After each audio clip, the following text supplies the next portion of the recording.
New York City's June mayoral primary will serve as the first major test for a new voting system known as ranked choice voting. The system allows voters to rank up to 5 candidates in order of preference on their ballots.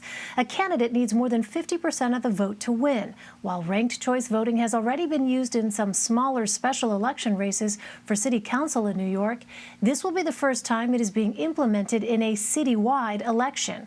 For more, I'm joined by CBS News political reporter Adam Brewster. Hi there, Adam. So can you go a little more in depth on how this all works? What if a candidate doesn't receive a majority of the votes after the ballots are counted? So they'll go through the first choice votes, and if a candidate does not have a majority of votes, then there are additional rounds of counting. So what first happens is the candidate with who received the fewest votes is eliminated. That the voters who supported that candidate, if they selected a second choice, as you mentioned in the introduction, you can rank up to 5 candidates. Those second choice votes will be redistributed to the candidates who are remaining.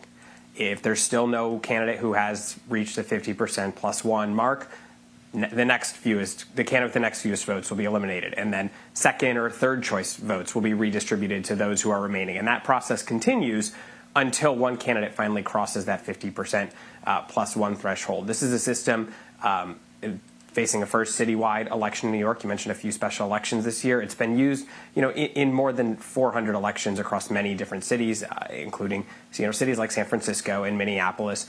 But New York is by far the biggest jurisdiction to use this system in this election cycle. And this is the first time since voters changed the way New York does primaries that they'll be using ranked choice voting. It'll only be certain races that are using the system, but of course the big ticket race is the Democratic primary for mayor, which will almost certainly determine who the city's next mayor is. So you said only in certain races. Remind our viewers why New York City changed to this new system. So this was something that voters approved a couple of years ago in 2019. Now, 2019 and elections in New York are relatively quiet. The mayor's election comes after the presidential election cycle. There's no statewide races. There's no federal offices typically on the ballot in those races. Nonetheless, it was approved by a wide margin. And one of the things that it does is it replaces the city's old primary system where you would have these crowded fields like now. There were 8 candidates who qualified for the debate stage. There's about a dozen who are actually on the ballot.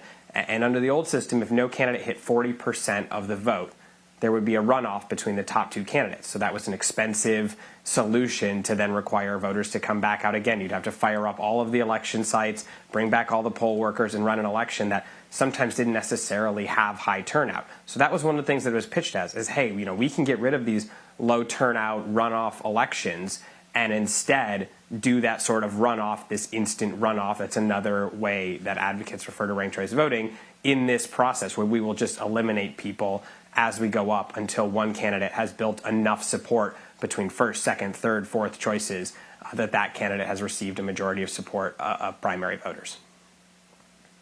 Well, are there any apparent downsides to ranked choice voting?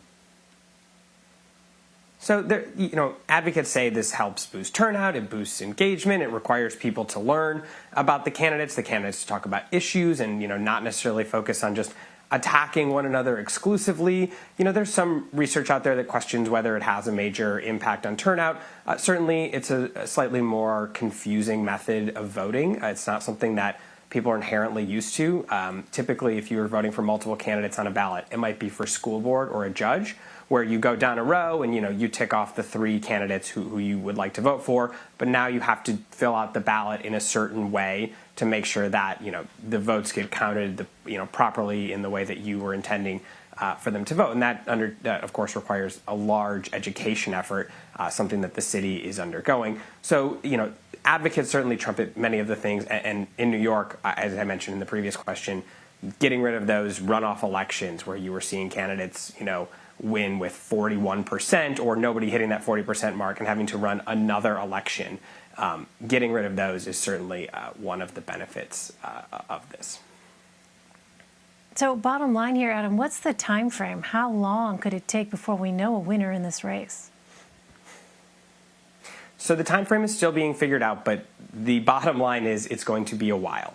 Earlier today, the State Board of Elections approved the tabulating software that will be used in those special elections that we talked about earlier. Those races had to be counted by hand because there was not a tabulating software. If that software hadn't been approved today, this would have had to be done by hand. Primary day, though, is June 22nd. That night, we should learn some unofficial results of how people on Election Day and people who voted early, how their first choice votes went. But absentee ballots can arrive for up to a week after Election Day in New York. There's also a deadline several days after that allows people to fix issues they may have had with their ballot. If they were missing a signature or there was a mismatched signature, something along those lines. And so it could take several days, if not a couple of weeks, before all of the votes are in and they are able to calculate everything, because you could be eliminating people by a difference of 1, 2, 3 votes where you want to make sure you have everything accurate.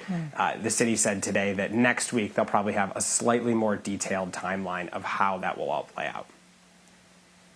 All right, Adam Brewster. Adam, always good to see you. Thank you very much.